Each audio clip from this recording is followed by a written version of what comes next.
Milton Maxey with today's sports news. The Golden State Warriors star player Stephen Curry broke his wrist in a game against the Phoenix Suns. In the third quarter of the game, with approximately 8 minutes left, Curry collided with the Suns center Aaron Baines. When the players fell to the floor, Baines landed on Curry's arm. Curry was taken to the locker room to get an X-ray, and it was then confirmed that his arm was broken. Curry is scheduled to undergo a CT and MRI scan. When the results are released, Curry's recovery timetable will be made. This is Milton Maxey signing out.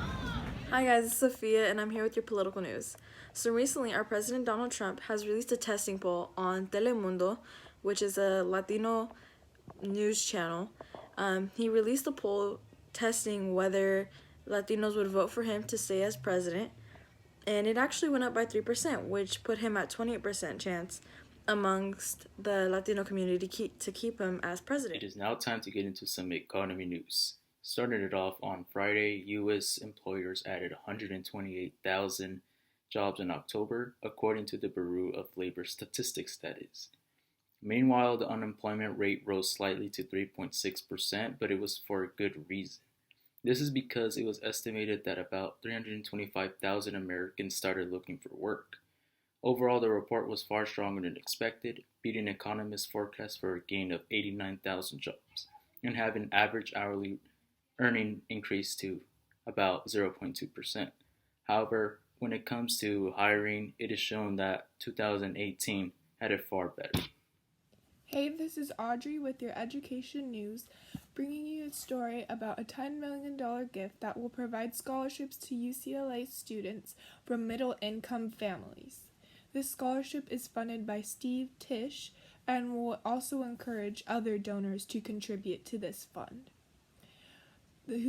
Steve Tisch is a philanthropist, and these scholarships will be dedicated to undergraduate students and in particular to those from middle-income families.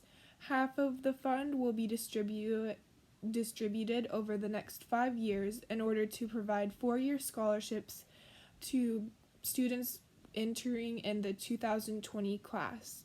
And the other half will create an endowed fund to ensure Tisch scholarships will continue in the future and will challenge other donors to create similar funds. This is Milton Maxey with today's entertainment news. The popular rock band My Chemical Romance has announced a reunion show on October 31st.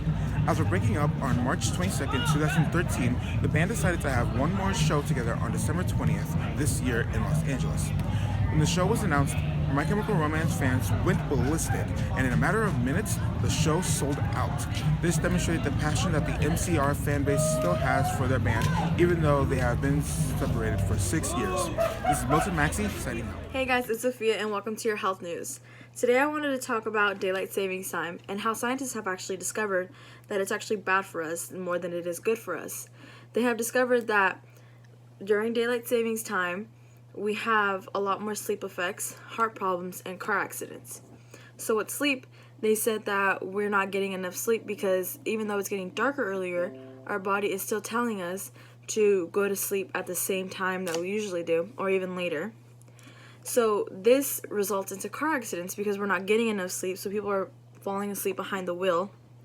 And not only that, but heart problems. Heart problems because they said since we're not getting enough sleep, and since it's getting darker quicker, it actually puts people in depression, which then affects their mental ability, which then affects their heart because they're in so much stress.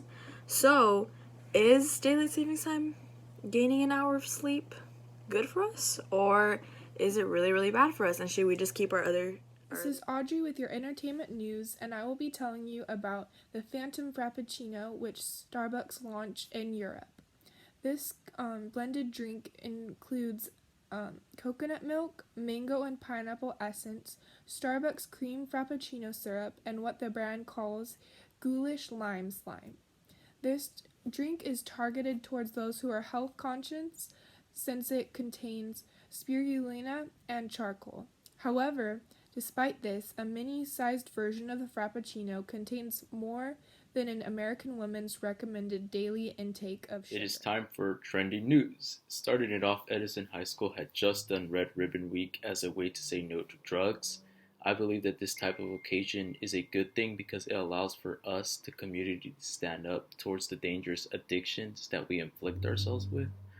Now, let's see what other people have to think about this. I'm Carlos, and I'm here with Michael Salazar. I wanted to know, what is your thoughts on Red Ribbon? Well, I find it rather ineffective because at this age, most people who are going to do drugs are going to do drugs. And if they're already doing drugs, they're going to continue doing drugs. I mean, we're not like little kids where our brains are still like soft and moldable. You know what I mean? I get you. All right.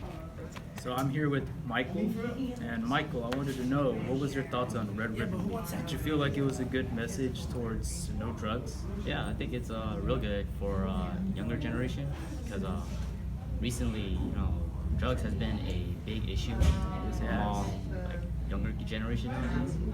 So I think it is influential to have this Red Ribbon Week to inform the kids and kind of telling and experiencing what it's like, how drugs can affect kids nowadays. Yeah, that's true.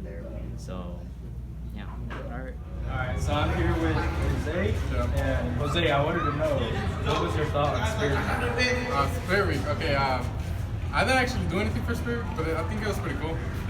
I like that. That's all I think about it. It's pretty cool.